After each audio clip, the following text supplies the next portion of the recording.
Hello everyone. Good morning, good afternoon, good evening, depending upon when you are watching this video lecture. Today let us discuss about Accounting Standard 5, which deals with prior period items, accounting estimates, accounting policies, extraordinary items and exceptional items, etc. But before entering into that, I would like you to go through the statement of profit and loss that is prescribed by Schedule 3 of the Companies Act 2013, which was contained in Part 2 of the Schedule 3. If you generally go through that, you can identify normally from the regular items how the profit and loss account is prepared, starting with revenue from operations, then other income, adding both of them will get total revenue, and then deducting so many types of expenses which are all specifically mentioned there, will get profit. Naturally, revenue minus expenses is profit. But what is that profit? That is the profit before exceptional and extraordinary items and tax. And if you observe there is exceptional items separately shown. Then what we get is profit before extraordinary items and tax. Then there are extraordinary items. Then after deducting that also or adding that also, whatever it is. When we talk about exceptional items or extraordinary items, there may be gains also, losses also. If there are losses, they will be deducted. If there are gains, they will be added. But after deducting exceptional and extraordinary items also, what we get is profit before tax.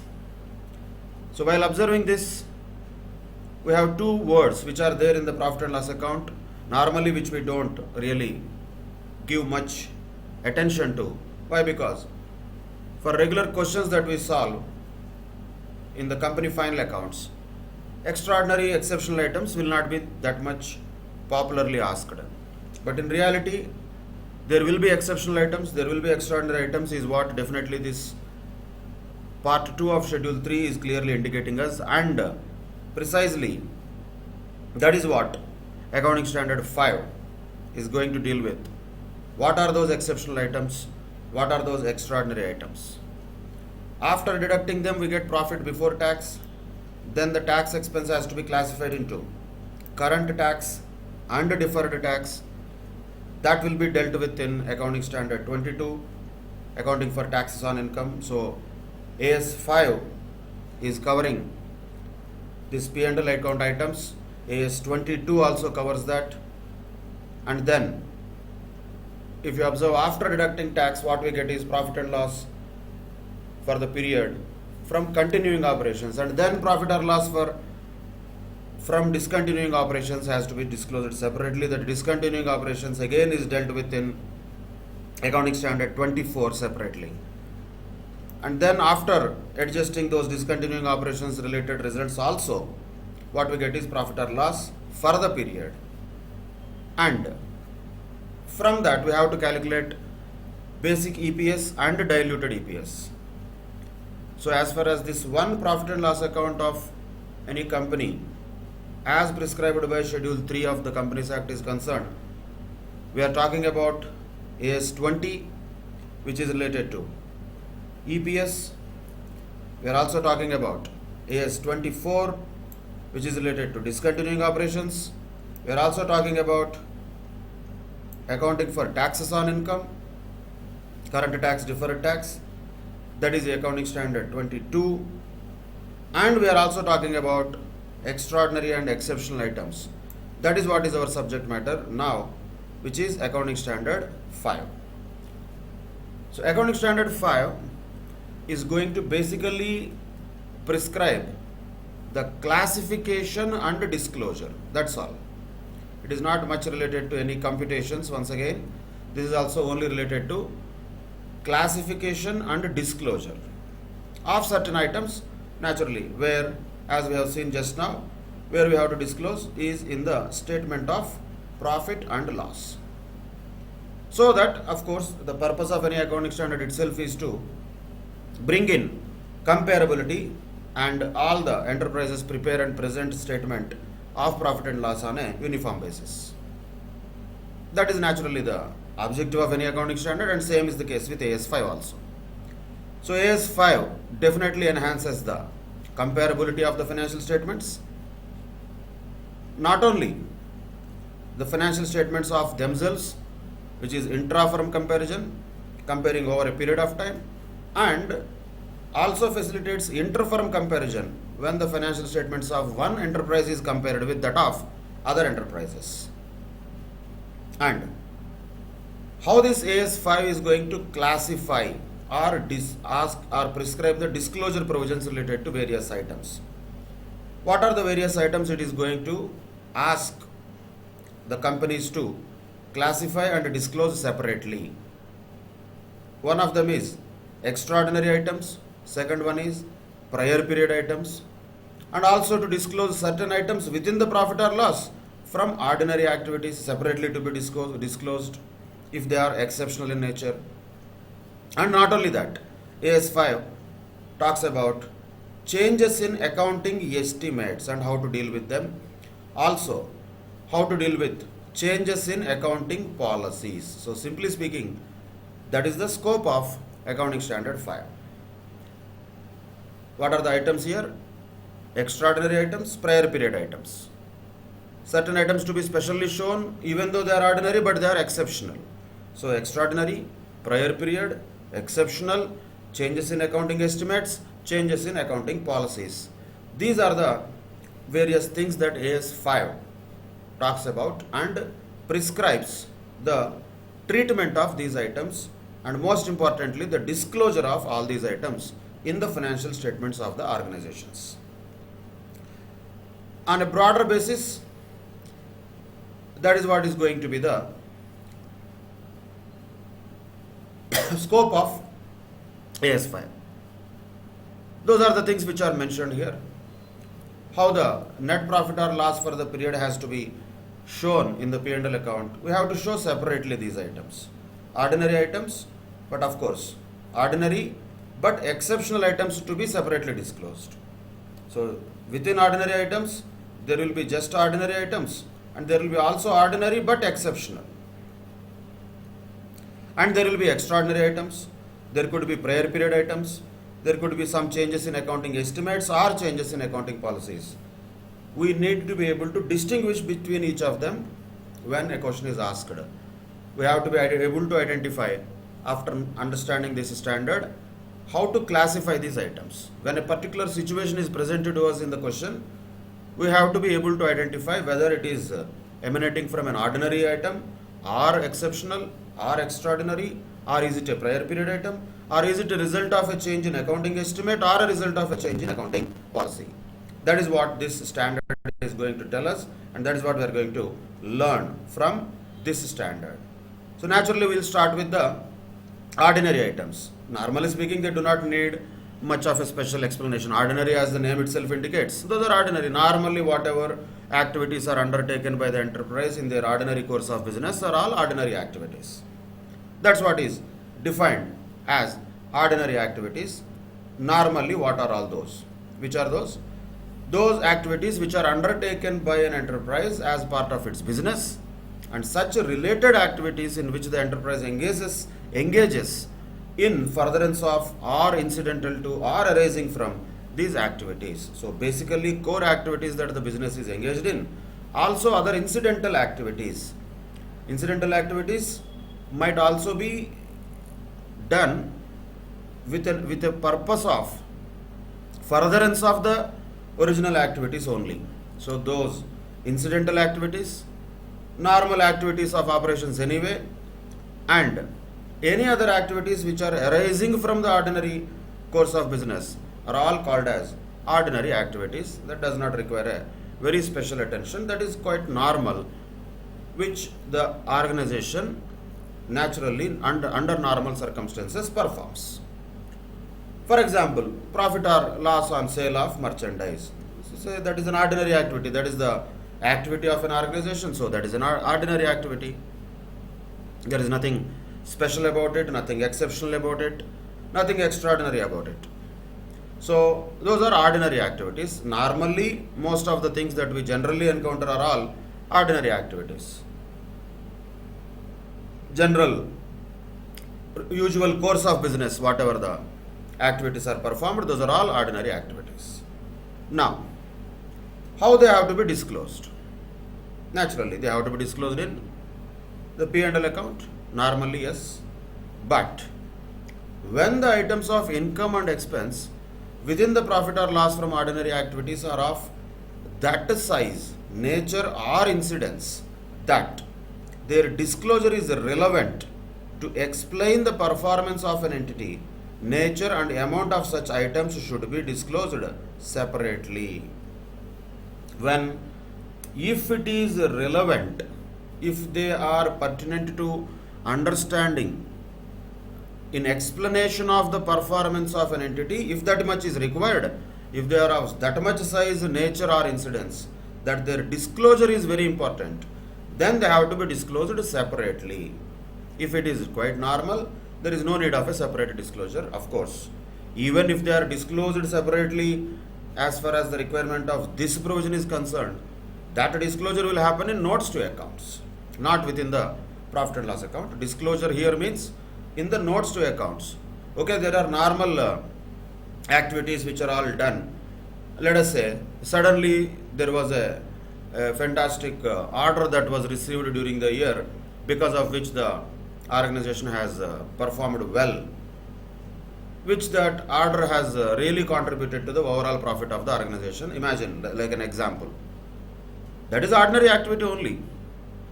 Having a big order and performing it and getting profit from that is not a big deal. That is not an extraordinary activity. But still, that is of such magnitude, disclosing that will give better understanding of the financial statements to the users.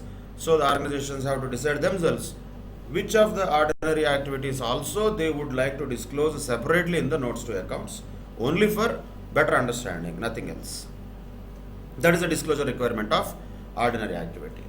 But main point here in the ordinary activities is those which require special disclosure. Special disclosure is required in certain types of activities. We can call them as exceptional items. If we don't want to use that word, we can just call them as ordinary activities which require special disclosure. Either way, it's okay. But point is same. These are the activities which require a special disclosure. Examples of them are given here. These things can be asked in the questions also. We should just understand why they require a special disclosure, because that is not something quite normal, but at the same time it is not too extraordinary also. So somewhere in between ordinary and extraordinary, these things will lie. That is why they require a special disclosure. For example, write down of inventories to net realizable value. If that happens, of course it can happen according to accounting standard too. There is no problem in that. But the point here is that has to be disclosed separately. It cannot be just silently written down to net realizable value. It has to be disclosed. So and so was the cost of the inventories, so and so was the net realizable value, and this much worth of inventories have been written down to the net realizable value because in that particular case net realizable value was lesser than the original cost. That is why we call it write down. On the other side, if there is a reversal of such write down, then also it has to be disclosed. Once again, you have to keep in mind, we are not talking of any action here. There is nothing to pass an entry, there is nothing to do specially. We are talking about reporting, not recording. Recording is different activity, reporting is different activity. When we are talking about accounting standard 5, it is all about reporting only. Other accounting standards may have some bit of recording advice also. They may have some bit of computational advice also, or they may have a bit of presentational advice also. But this standard majorly focuses on presentation and disclosure of various items, classifying them into different types of activities like ordinary activities, extraordinary activities or extraordinary items, prior period items, changes in accounting estimates and changes in accounting policies. So once again, always we have to keep in mind, while learning AS5, we are talking about disclosures. Nothing special is going to happen. Whatever has to happen has already happened. Only point is we just need to disclose it separately in the financial statements. We means the companies which are presenting the financial statements, they have to disclose that.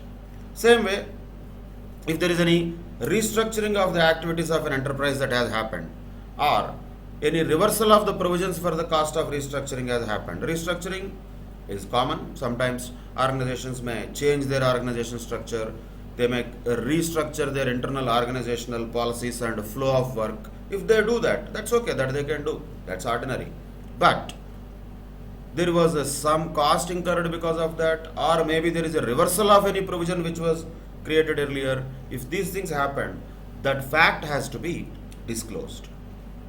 And also, most importantly, disposals of the items of fixed assets and long-term investments. Can't the organizations do that? Absolutely, they can do that. There is nothing wrong with that, no problem with that. Once again, nobody is telling they cannot do. They can do whatever they want to do. Disposal of fixed assets happens. It is not some extraordinary thing. But at the same time, when such disposal of fixed assets happen, that fact of disposal of fixed assets and long-term investments has to be disclosed separately. Whenever we say this disclosure, we are talking about notes to accounts. There, the fact of the disposal of fixed assets or long-term investments has to be disclosed. Same way, if there is any legislative change which had some retrospective application, rarely that happens, but if it happens, if there is any law that has changed recently which might have an impact even retrospectively on the financial statements of the organization, that fact has to be disclosed. It is not in the hands of the organization. We cannot say we did it. Government might have changed some law because of which there might be some retrospective application if any such situations arise, though they are not normal, but if they arise, that fact has to be disclosed. What application and what impact those legislative changes will have has to be also disclosed. But at the same time, we cannot call this an extraordinary activity or extraordinary item. It is also an ordinary item, because once again, it is not something that organization can escape, or it is not something that completely is left to nature or something like that.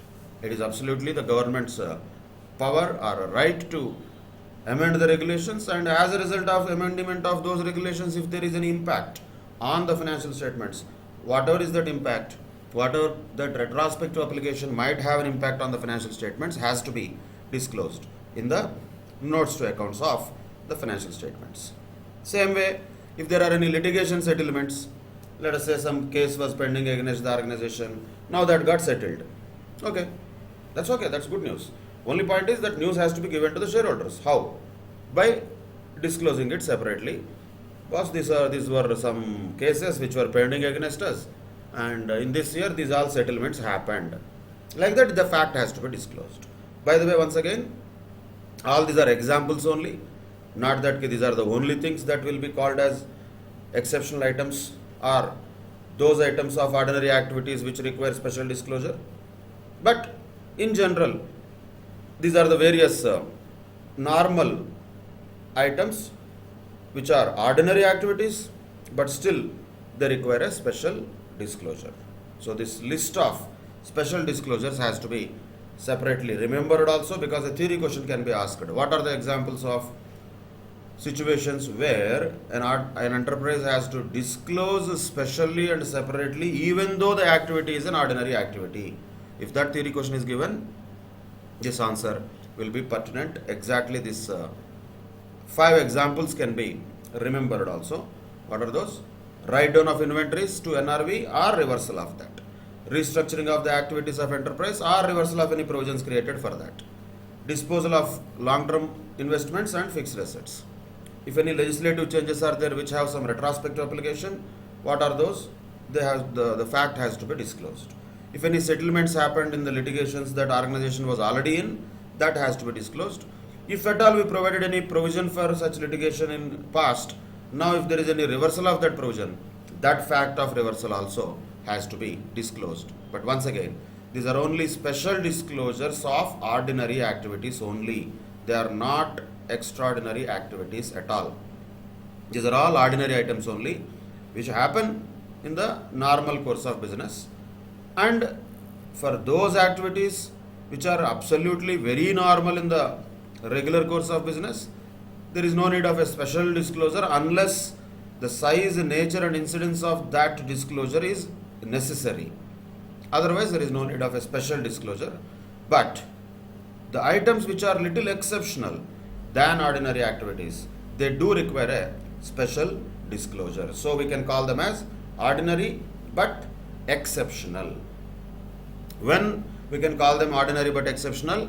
When the income and expense arise out of ordinary activities but are of such a size, nature or incidence that their disclosure is relevant to explain the performance of the enterprise for the period, then the nature and amount of such items should be just disclosed separately. So this is a general statement that is given in the Accounting Standard 5. So in certain circumstances, to answer your question, you need this statement. So you need to be able to reproduce and reframe this statement also, but with the same essence. When a special disclosure is required in spite of an activity being an ordinary activity, when such ordinary activities are of such size, nature or incidence that their disclosure will be relevant, appropriate to explain the performance of the enterprise for the period. If that is the case, then what is the nature of those items and what is the amount of those items also should be disclosed separately. These are called ordinary but exceptional. So we are talking about ordinary first. Ordinary and exceptional also is covered as part of that. Now moving on to extraordinary items. What are extraordinary items? Naturally speaking, those which are not ordinary items. Those are extraordinary items, which are clearly distinct from ordinary activities and they are not expected to recur frequently or regularly. Those can be called as extraordinary items. So there is no particular list of ordinary items or extraordinary items the accounting standard is going to prescribe. With our judgment, common sense and application mindset, we should be able to identify what is an ordinary item, what is an ordinary but exceptional item, and what is an extraordinary item. So what are extraordinary items? Extraordinary items are those items of expenses or incomes which arise from events or transactions that are clearly distinct from ordinary activities. In other words, the definition of extraordinary items is only telling that whichever item is not an ordinary item, automatically it is an extraordinary item. Of course, if that extraordinary item is not expected to recur frequently or regularly, these are the words we have to use. If at all we have to classify any item as an extraordinary item, we have to clearly explain why is it an extraordinary item. How can we explain that? By writing this statement only. Because this particular item of expense or income has arisen from the events or transactions which are not going to expected to be, which are not expected to be recurring frequently or regularly. So they are not recurring items. Suddenly something happened, like an accident, that is extraordinary item. Then how that has to be disclosed? Disclosed in the statement of profit and loss, of course, but of course separately, as we have seen in the schedule 3, it has to be also shown as a part of the net profit or loss for the period, and nature and amount of each item has to be separately disclosed in the notes to accounts. In the notes to accounts, details will be given. In the P&L account, definitely the impact of these extraordinary items also has to be separately disclosed, as we have already seen in the P&L account format. So that is the extraordinary items we are talking about. So there is ordinary items anyway, there are some exceptional items which are to be separately disclosed, and there are extraordinary items also in point number 8. So these are the 3 categories in the P&L account, how we have to disclose them as separate line items. But that is not the only disclosure. See, disclosure is not about only P&L account. Actually, P&L account, we can call it as more of presentation than disclosure. Really, when we say disclosure, the details of any item, nature, amount, details, all those things will be disclosed where? Those will be disclosed in notes to accounts. And how they have to be disclosed? They have to be disclosed in a manner that its impact on the current profit or loss can be perceived. So users can clearly identify what is the impact of this extraordinary item on the profit or loss of the enterprise. that they should be able to easily understand and perceive. The way the disclosure has to happen should be in such a way that the impact of the extraordinary items on the current year's profit or loss should be easily understood by the users. That is a generic instruction. Once again, that is why these are the words and sentences that you should remember and reproduce in the examination. There is nothing special that we are going to solve or compute or do some calculations in AS5 questions. AS5 questions have to be presented theoretically only, because this is a theoretical standard, conceptual standard. Questions will be also conceptual, case-based questions. If you just say, okay, from the facts of the above, this one looks like a prior period item, so it has to be treated as prior period item. Well, the 2 lines will not give you 5 marks. So like that, for anything, whether the item which is given in the case is ordinary but exceptional, or extraordinary, you have to write why is it an ordinary item, what made it an ordinary item. You have to clearly write the description of that. If it is exceptional, you have to write this clearly, because it is ordinary also, still the nature, size and incidence of that item requires a special disclosure, since it will be able to give better explanation of the performance of the enterprise for the period. Like that, you have to write theoretical answer, sentence formation and using of correct words is very important in answering questions, particularly the theoretical type of standards like AS5. And same way, if the question is asking about extraordinary item and it also asks what are the disclosure requirements, you cannot say it should be disclosed. Everybody knows it should be disclosed. How it has to be disclosed? It has to be disclosed in the way that the impact of the extraordinary item can be perceived. And what has to be disclosed? Nature of extraordinary items also. Amount of extraordinary item also has to be disclosed. So if you don't use these words, nature, amount, impact, perceived, then the statements what we give will be very light, and that will not get good marks. That is why each word has to be specially remembered and reproduced if required in the question. But essence is to be understood. Essence is to be understood, concept has to be understood. What just we understand, we cannot just use it in layman's words and expect good marks. When we talk about a professional examination like chartered accountancy, we need to use good terminology. Ideally, the terminology which is used in the standard only. We don't have to create any terminology, it is already there. So, what are extraordinary items? If you have to define that, you have to prove some item is an extraordinary item. How can you say that? You cannot say, I think, I feel, it looks like extraordinary item. No, that doesn't give marks. You have to clearly prove that. How do you prove that? Because in that particular instance, whatever the income or expense was arising, that was arising from the events and transactions which are not ordinary activities and which are not expected to recur frequently or regularly. These words you have to use and write the sentence. Then only we can expect good marks for the answers related to Accounting Standard 5 questions. Anyway, once you identified extraordinary items, they have to be disclosed in the statement of profit and loss anyway. And in addition to that, in the notes to accounts, the nature and amount of each item has to be separately disclosed in a manner that its impact on the current year's profit or loss will be easily understood and perceived by the users effectively. That is how they have to be disclosed. What are the examples of this? Let us say attachment of the property of the enterprise. Attachment means government sometimes attaches the property of the companies if the company has violated any laws. That is not going to recur regularly. If that recurs regularly, company will just get closed. So that is some extraordinary item. Earthquake, extraordinary item. Some fire occurred in the enterprise's godown or factory, extraordinary item. Those are not going to occur or recur frequently.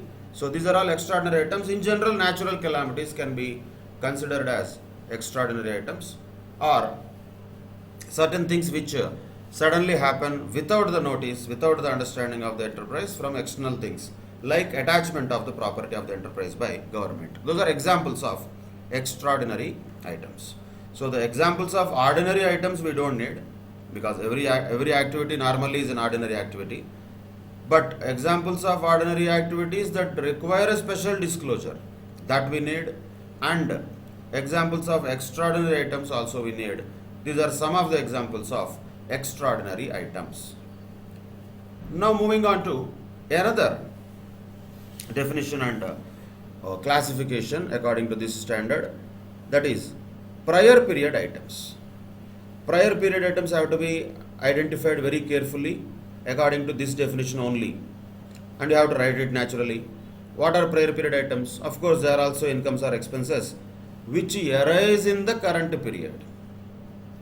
They have not arisen in the prior period. They have arisen in the current period. Very important. They have arisen in the current period.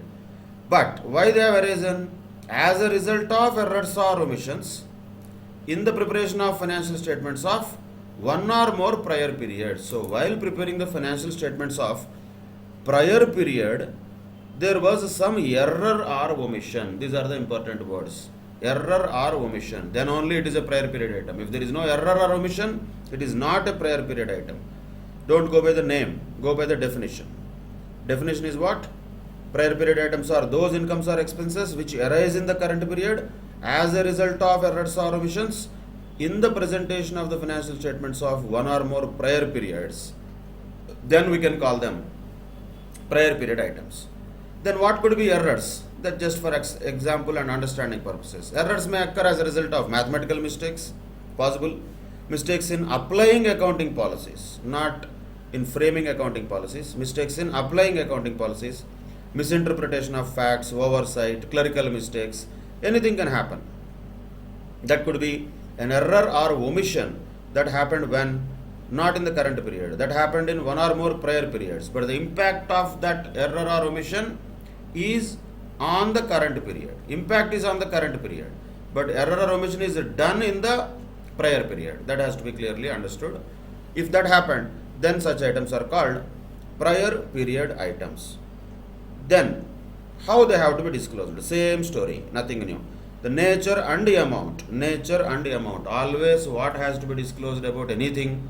Nature also, naturally. Amount also, naturally. So both of them have to be disclosed. Nature and amount of prior period items should be separately disclosed in the statement of profit and loss in such a manner that their impact on the current period profit or loss can be perceived. So once again same, it should be able to give the users an understanding of the impact of such prior period items on the current period profit and loss, which means that if there is a separate disclosure, people can understand themselves, okay, these are all prior period items or prior period adjustments. That is one more disclosure that is required in the statement of profit or loss. If any prior period items are there which have occurred due to any error or omission in one or more prior periods, the impact of which is now going to fall in the current period. In that case, such prior period items have to be disclosed separately in a manner that their impact on the current profit or loss can be perceived. That's it. That is prior period items. Next, changes in accounting estimates and changes in accounting policies are two more items. This classification has to be done very carefully. There is a difference between change in accounting estimate and change in accounting policy. First, let us focus on change in accounting estimate. Estimate means what? Estimate is generally related to some quantification. Estimate cannot be just something like I feel, I think. No. It should be some quantification. For example, let us say the life of an asset. Life of an asset is a number, 4 years, 5 years, 8 years, whatever it is. That is an estimate. For example, provision for bad debts. We expected that maybe out of our all debtors, 5% might default. So we thought 5% provision was enough. That was an estimate. That is an accounting estimate. Lot of times we do these estimates. So life of asset or provision for bad debts, any other things where there is an accounting estimate, there will be a number, first of all, that has to be kept in mind. And what happened later, that number, whatever we thought went wrong or it became something else. We thought the life of the asset would be 4 years. Let us say after using it for 2 years, we came to know that no, it is not going to run for the entire 4 years.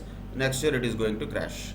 If we came to know later, but before even started using the asset, do we know that? We don't know. Then we thought the life of asset was 4 years. Later the fact has changed.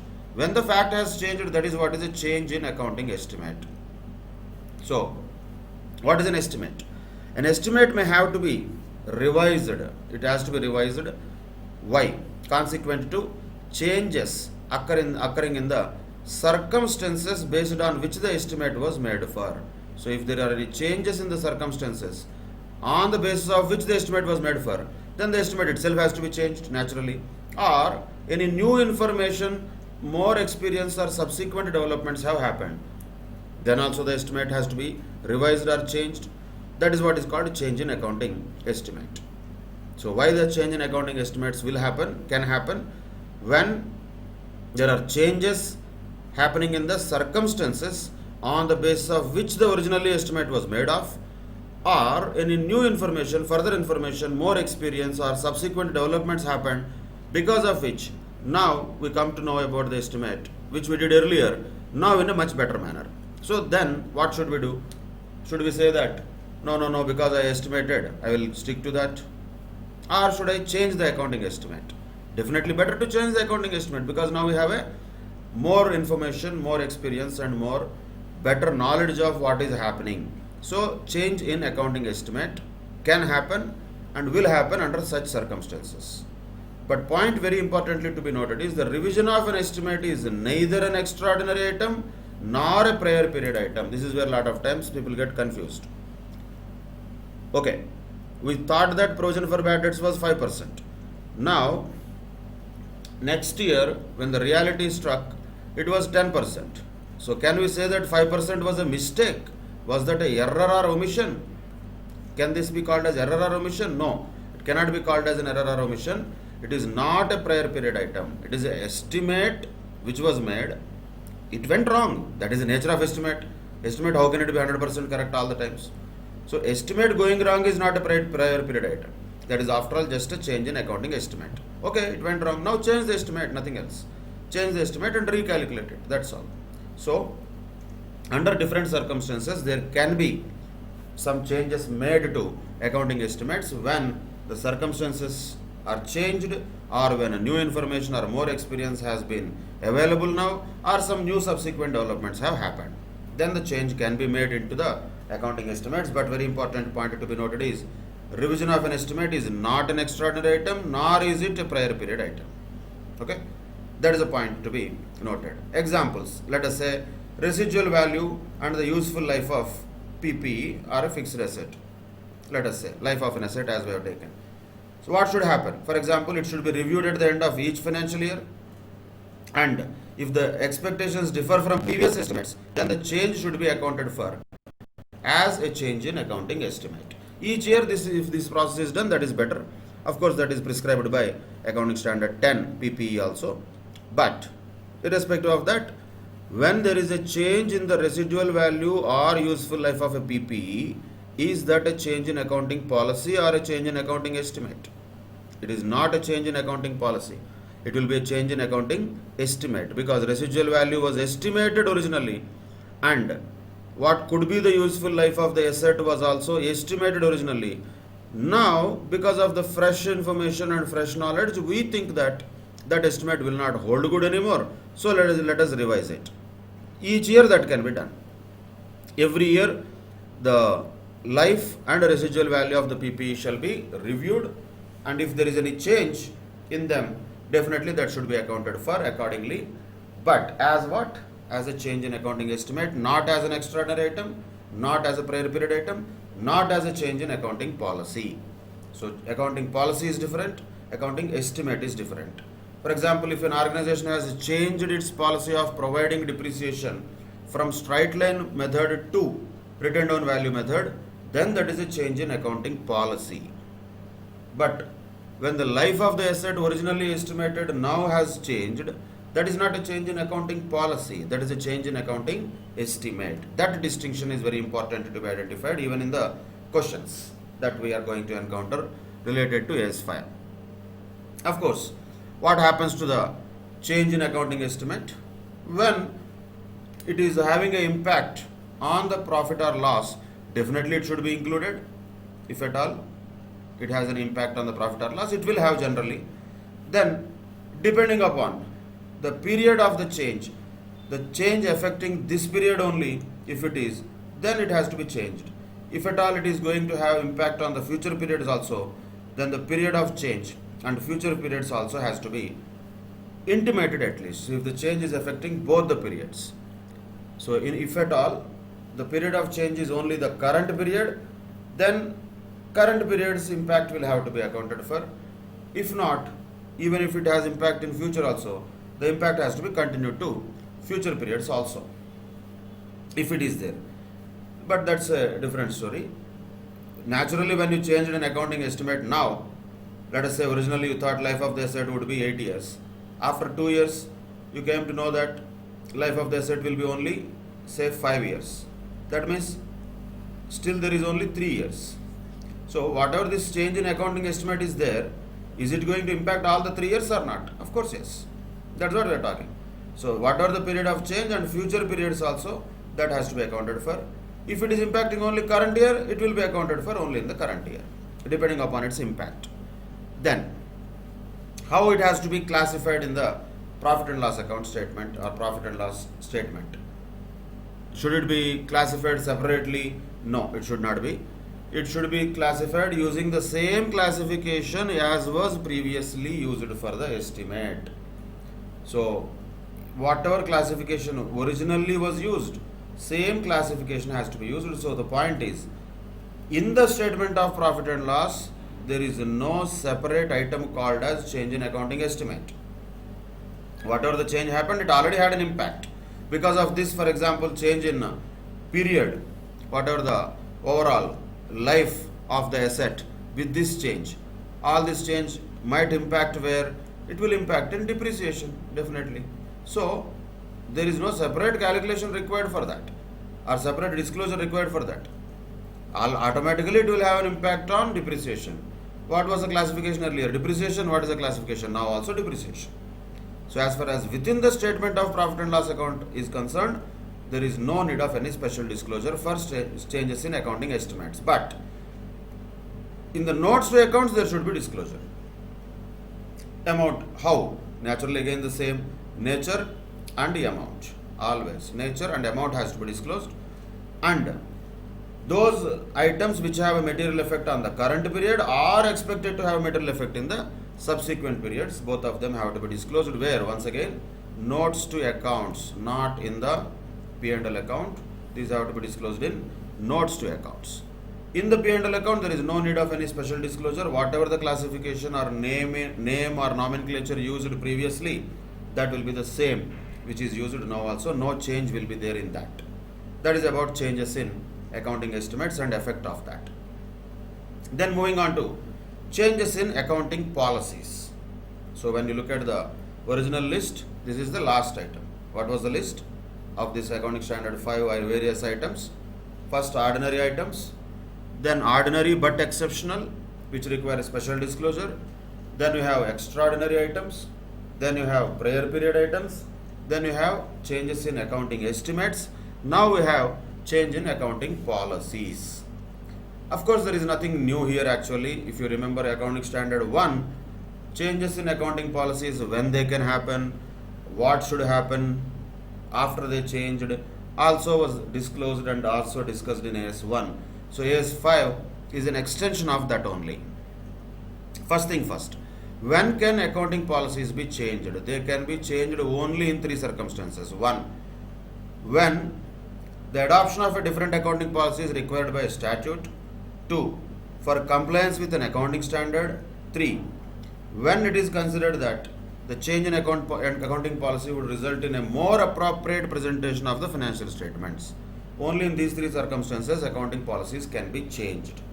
We should know that already because this has been one of the very basic items since the beginning of learning accounting subject. Accounting policies can be changed only under 3 circumstances. 1, when they are required by statute. 2, when they are required by accounting standard. 3, when they result in better presentation, better understanding of financial statements. That's it. These are the only three cases. When the accounting policies need not be changed, no changes in accounting policy. Very important, this one. These are not called as accounting policies. When we cannot say that there is a change in accounting policy. When adoption of an accounting policy for events or transactions that differ in substance from previously occurring events and transactions. So when freshly one new accounting policy is being taken up for the transactions and events, which has nothing much to do with the previously occurring events or transactions. Some new accounting policy cannot be called as change in accounting policy. How do we know it is new? Because it is differing in substance from previously occurring events and transactions. In that case, we cannot call it as a change in accounting policy. Same way, adoption of a new accounting policy for events or transactions which did not occur in previously or were immaterial. So that never occurred at all, something freshly new, then also naturally it is a new accounting policy. It cannot be called as a change in accounting policy. And in the first case, those are not completely new, but they are substantially different from what was happening in the earlier scenario. Even in that case, it cannot be called as a change in accounting policy. It is as good as adoption of a new policy. That definitely cannot be called as a change in accounting policy. Of course, whenever there is a change in accounting policy in any accounting period, the fact has to be disclosed. What is the impact? Once again, same. What is the nature of the change? What is the impact of that change in accounting policy on the financial statements? If at all that impact is measurable, whatever that impact of that adjustments resulting from that change should be shown in the financial statements of the period in which such change is made to reflect the effect of that change. But if that impact is not measurable, even though the impact is not measurable, the fact that that impact could not be measured also should be disclosed.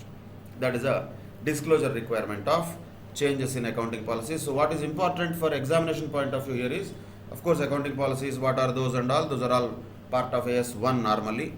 And changes in accounting policies, when they can be made, that is also a very generally known subject. But what are not changes in accounting policies, that is new. That statement and that sentences you have to remember, and you should be able to use those words and reproduce them. When can we say something is not a change in accounting policy? When there is an adoption of accounting policies happening for events and transactions that differ in substance from previously occurring events and transactions. That is not called as a change in accounting policy. Same way, if there is a fresh new accounting policy is adopted about events and transactions which they never occurred, completely they are new, then also it is not a change in accounting policy, it is a new policy. So these words are important. Transactions and events which differ in substance from previously occurring transactions and events. In such cases, that cannot be called as a change in accounting policy. Of course, once there is a change in accounting policy, that fact has to be disclosed. What is the impact of that change has to be disclosed if it can be quantified. If it cannot be quantified, the fact that could not be quantified also has to be disclosed.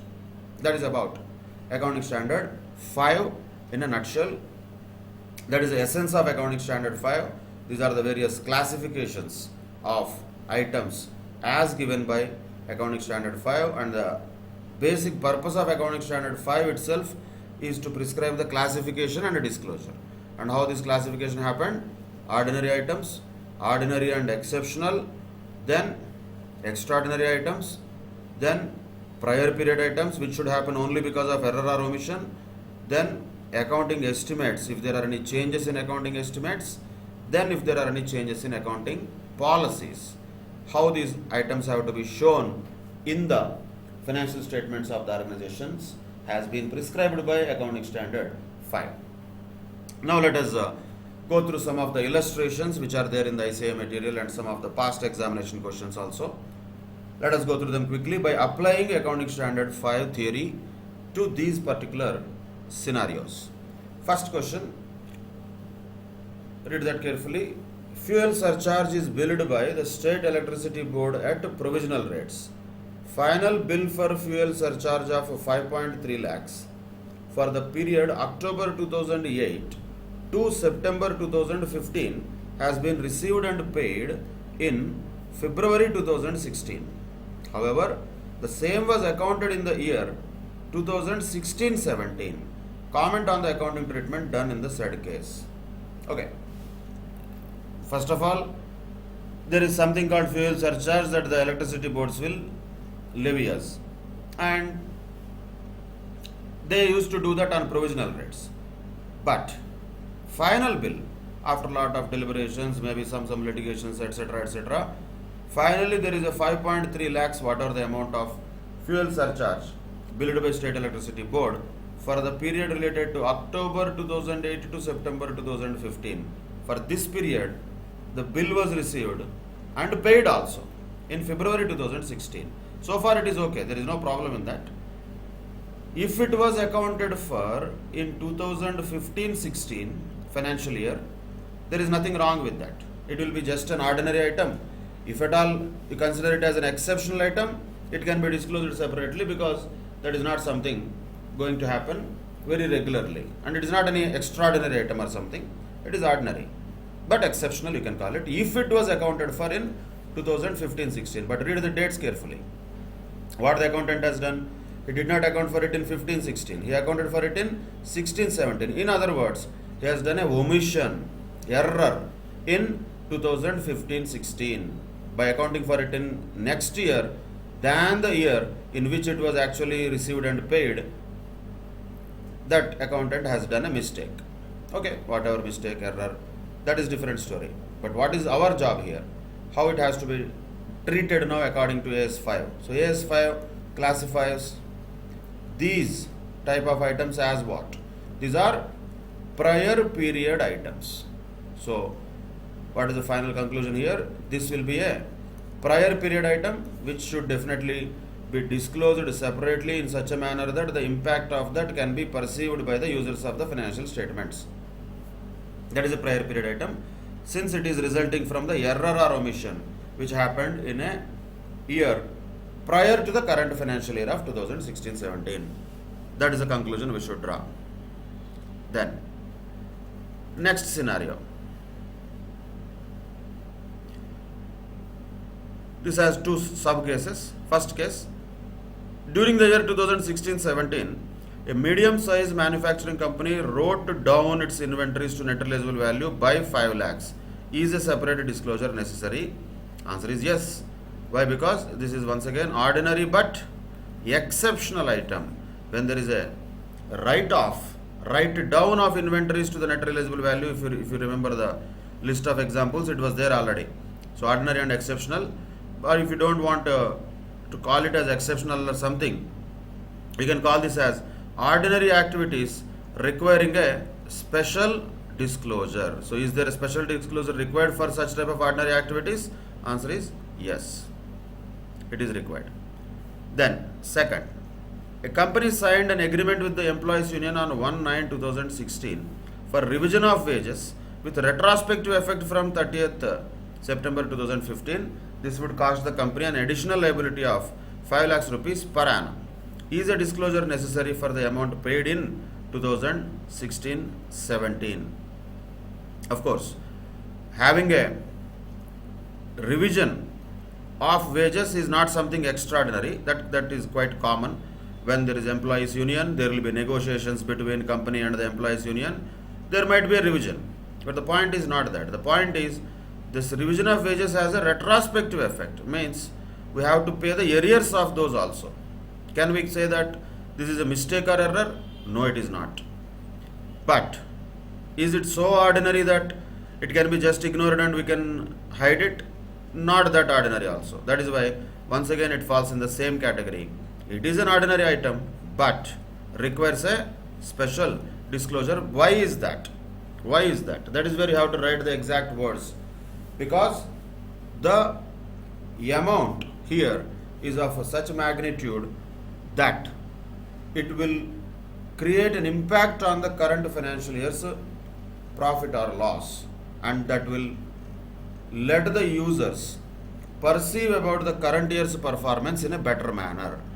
You would have paid additional money of 5 lakhs rupees, because of which the profits got reduced. Without disclosing it, how the users will know that this is not something normal because of some special event that happened? What is that event? The agreement that happened between employees union and the company. There is a revision that happened, because of which there is an additional amount that was paid. How do the users know that unless it is specially disclosed? They will not know that. That is why, of course, it is not an extraordinary item, it is an ordinary activity, but still requires a special disclosure. The words that we have to use exactly for ordinary activities requiring special disclosure is this. This is the entire paragraph exactly should write, and then say, since in the above circumstances it is required, it is to be specially disclosed. What has to be written? When the ordinary activities are of such size, the nature and incidence of their disclosure is relevant to explain the performance of the enterprise for the period, then the nature and amount of such items should be disclosed separately.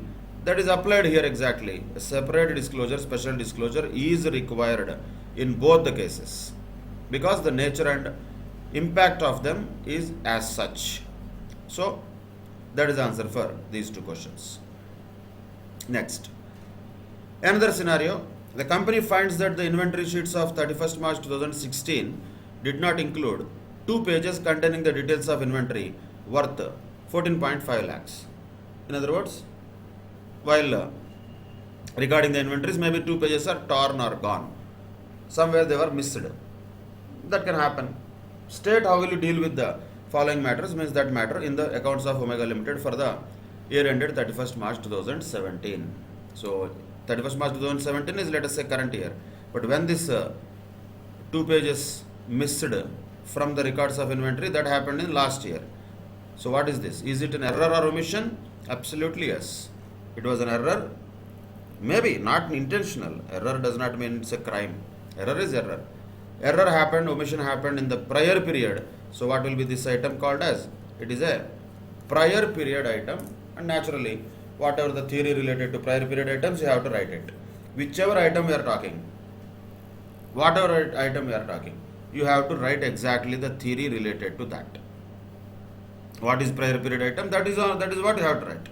Prior period items are the expenses or incomes which are arising in the current period as a result of error or omission in the preparation of financial statements of one or more prior periods. In the current scenario, since there was an error that happened in the period prior to the current financial year, this omission of inventory records and having a lower valuation of closing stock at 31st March 2016 was an error.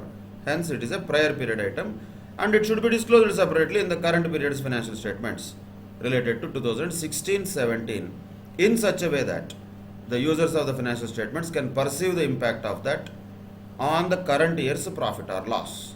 All these things have to be written. There is nothing to calculate here. It is all about how we write the answer, present the answer in a good structured manner, and also with good words and good English, reasonable English. Then, next situation. Explain whether the following will constitute a change in accounting policy or not. That's all. The question was simple. Of course, we have to prove that. We cannot say just yes or no. But the question is simple.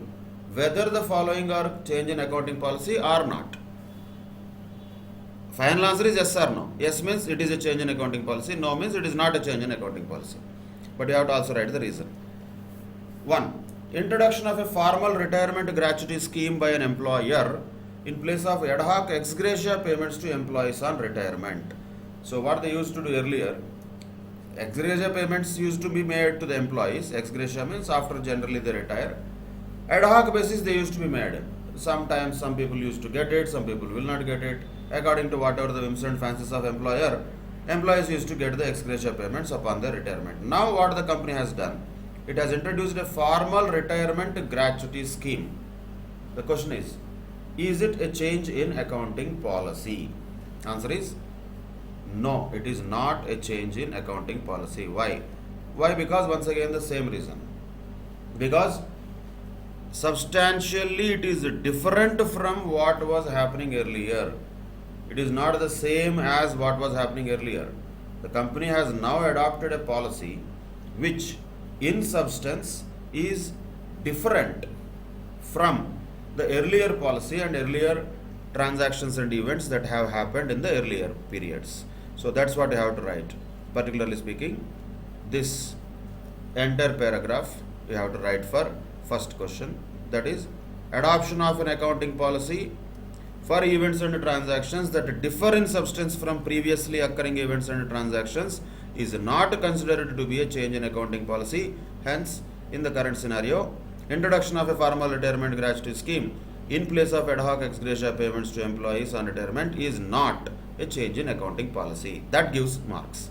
No, will not give marks. It will give maximum half mark, not more. Then, question number 2. Management decided to pay pension to those employees who have retired after completing 5 years of service. Okay, in the organization, such employees will get a pension of 20,000 per month. Earlier, there was no such scheme of pension in the organization. So the first one was related to something was there earlier, but now what is happening is substantially different from what was happening earlier. Second case is exactly the second case only here. The same point. The second point. We are talking about adoption of a new accounting policy for events and transactions which never occurred previously. Earlier there was no pension. Now there is freshly some pension scheme that is introduced. How can that be called as a change in accounting policy? It is not a change in accounting policy. No is the answer for this also. But why? No, we have to explain in the answer. That will be a perfect possible 5 marks type of question with proper explanation. Then look at another situation. Company created a provision for bad and doubtful debts of 2.5% on debtors in preparing financial statements for the year 17-19. Okay. Subsequently, on a review of the credit period allowed and financial capacity of the customers, the company decides to increase the provision to 8% on debtors as on 31st March 2018. So, the accounts were not approved by the board of directors till the date of decision. While applying the relevant accounting standard, can this revision be considered as an extraordinary item or a prior period item? This is a trap. Don't fall for it. First of all, it is not an extraordinary item also. It is not a prior period item also. Why? There is nothing extraordinary about having a revision on the provision for bad debts percentage. And there is nothing mistake about past periods also. So it is neither an extraordinary item nor a prior period item. Then what it is? What it is? It is a change in accounting estimate. Earlier you estimated at 2.5%. Now the provision has to be increased to 8%. So it is a change in accounting estimate. But at the same time, can this change be actually implemented on the financial statements or not? For that again we have to apply AS 5. AS 5 already we applied. For that other one we have to apply AS 4, because this is a change already after preparing the financial statements of 17-18 they are making, right? But accounts are not yet approved by the board of directors, he says. So can this change be implemented? Is it an adjusting event? Yes, it is an adjusting event.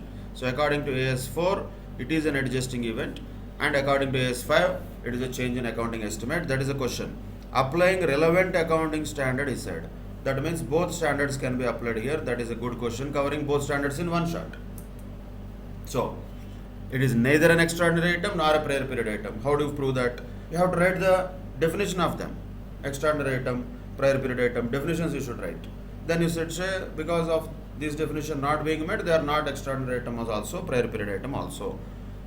But it is a change in accounting estimate, since the estimate has been increased from 2.5% to 8% on the basis of the freshly available, newly available information and changed circumstances. Like this, whenever something happens, that is a change in accounting estimate.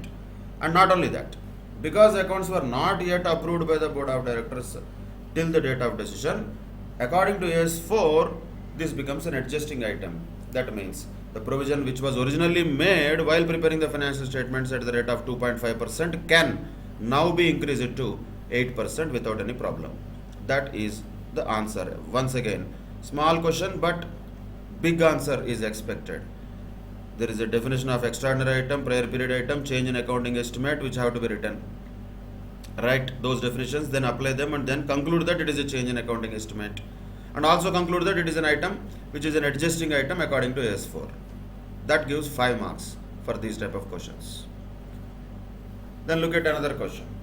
Bella Limited has a vacant land measuring 20,000 square meters which it had no intention to use in the future. Okay, it doesn't want to use it in future. The company decided to sell the land. Okay, company decided to sell the land to tide over its liquidity problems, whatever, and made a profit of 10 lakhs rupees by selling the land also.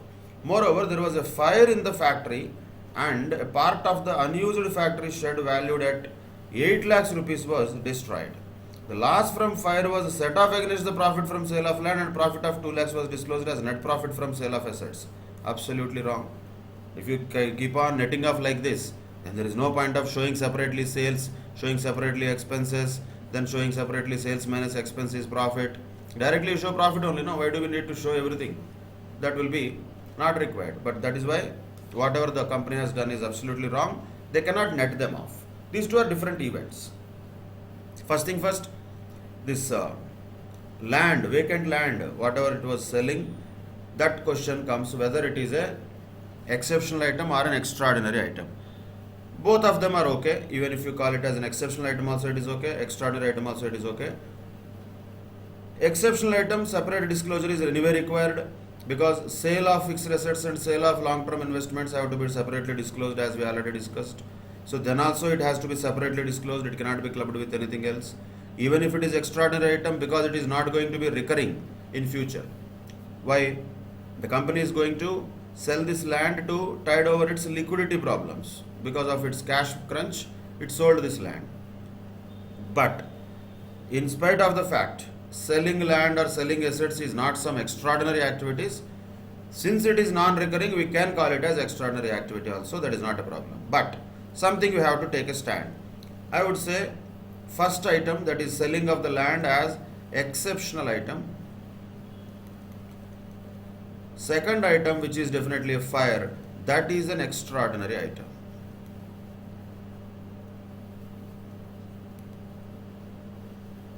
So one is exceptional item, one is extraordinary item. That can be concluded here. But in spite of whatever they are, both are to be separately disclosed. They cannot be just netted off. So while writing the answer, what you should write? You should write what is an exceptional item. You should write what is an extraordinary item. What is the reason why you are calling the selling of land as exceptional, or why you are calling the fire as extraordinary. Fire definitely is an extraordinary item. Earthquake, fire, any other natural calamities or other accidents are always extraordinary. But selling of land can be debatable. We don't know how much other lands they have. If it is the only land that they have and it is going to be a huge impact on the overall financial position of the organization, then this also can be called as extraordinary. But if it is just one of the lands that already the company has, then it cannot be called as extraordinary. It can be just called as exceptional. But again, that is a choice that you can make. No problem in that. You can call it as exceptional also, extraordinary also, the first one. Second one definitely is an extraordinary item. Whatever the classification may be, ultimately this setting of the profit of sale of land and loss from the fire of the factory is absolutely wrong.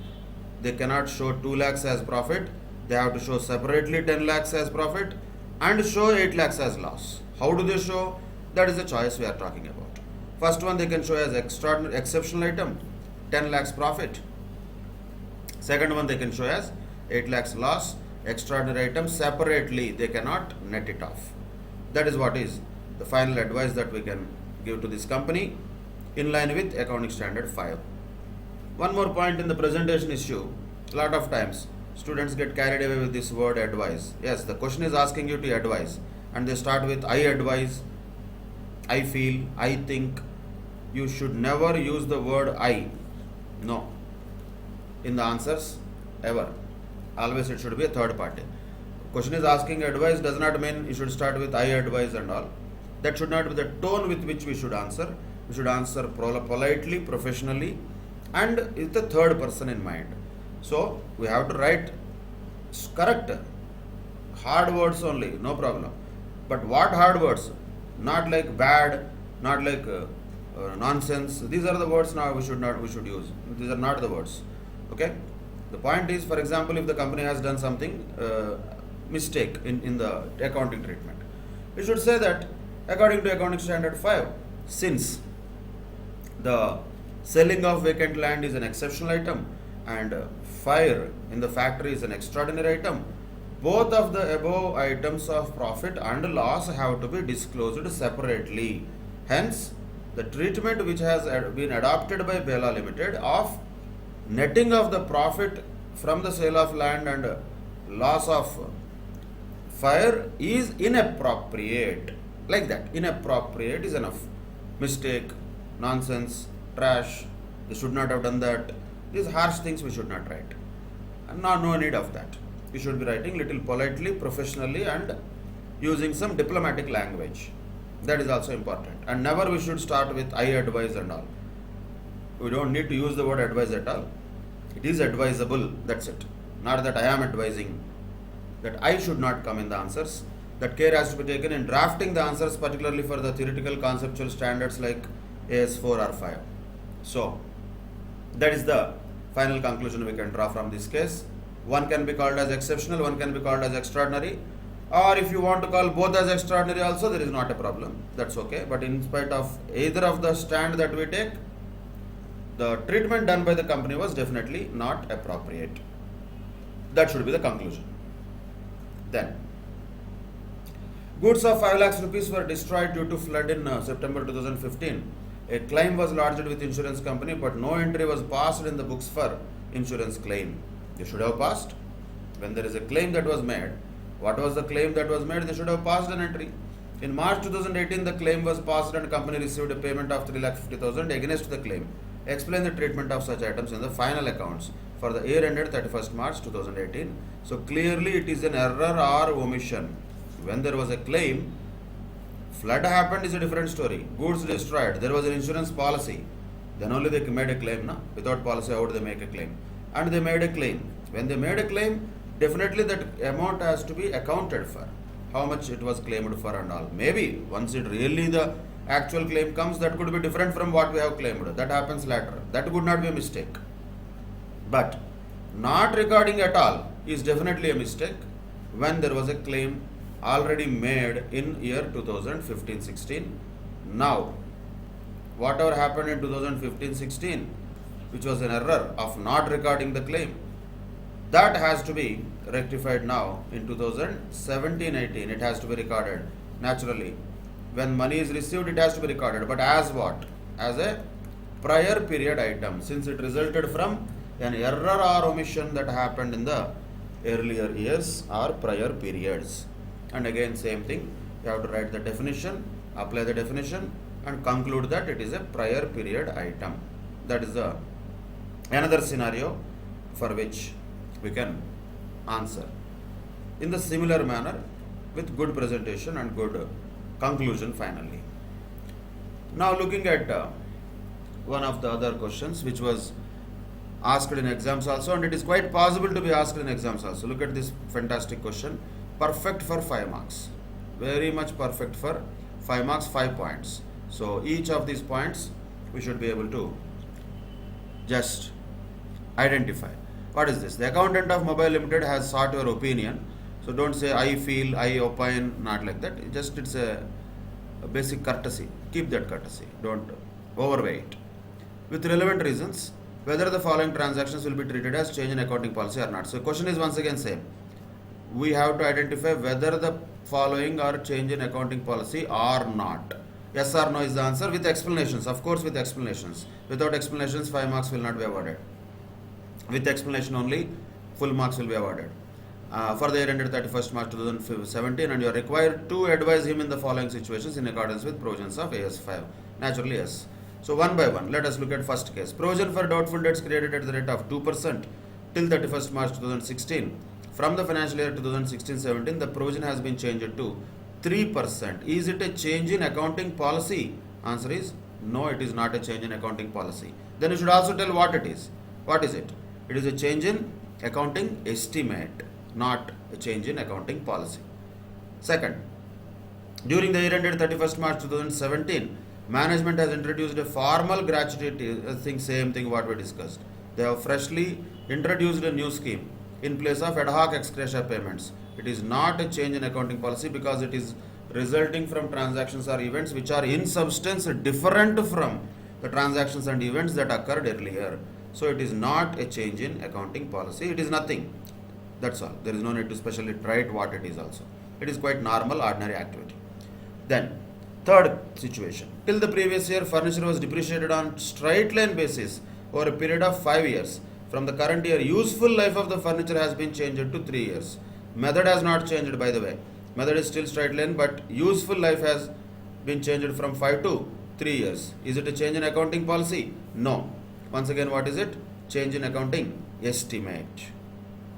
Then, fourth point is also similar one, I think already what we discussed. Management decided to pay pension to those employees who have retired after completing 5 years. Earlier, there was no such scheme of pension. So, when there is no earlier transaction or event that happened, freshly some new policy is introduced that cannot be called as a change in accounting policy. Then, during the year ended 31st March 2017, there was a change in the cost formula in the measuring of the cost of inventories. That is change in accounting policy. This is yes. Cost formula means FIFO, weighted average, whatever, specific identification method. There was a change in that. That is an accounting policy change. So definitely this is a change in accounting policy. You have to write the answer very clearly with explanations of why something is not a change in accounting policy and why something is a change in accounting policy also. That will give you 5 marks for such question. Such questions can very well be expected in the examination. So that is the essence of this accounting standard 5. With that, we can conclude this accounting standard, and in any other session, we'll discuss about other accounting standards. Till then, take care. Bye bye. Thank you very much.